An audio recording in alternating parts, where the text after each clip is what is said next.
खत्म नहीं हुआ, खत्म नहीं हुआ। गणपत बजाना काहे को बंद किया?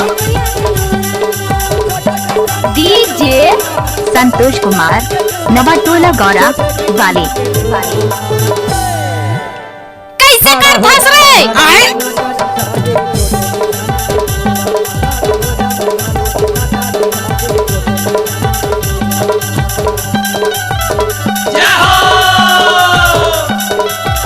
अरे हटा, चल अपना बजा। डीजे संतोष कुमार नवाटोला गौरा वाले।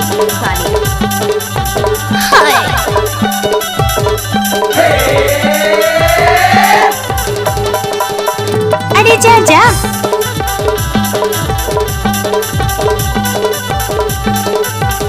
टाइम लगता है ना वो। क्या?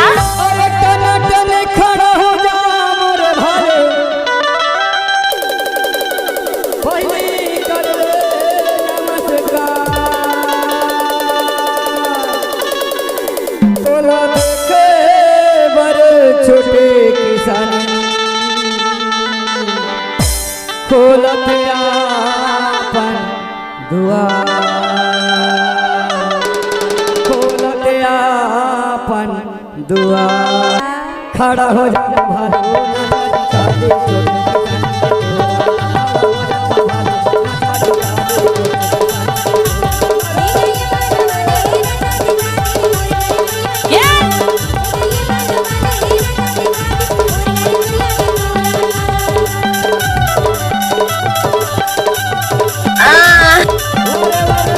डीजे संतोष कुमार नवाटोला गौरा वाले।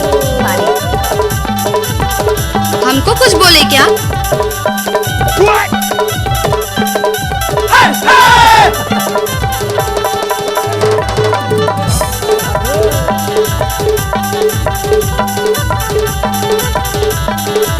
डीजे संतोष कुमार नवाटोला गौरा वाले।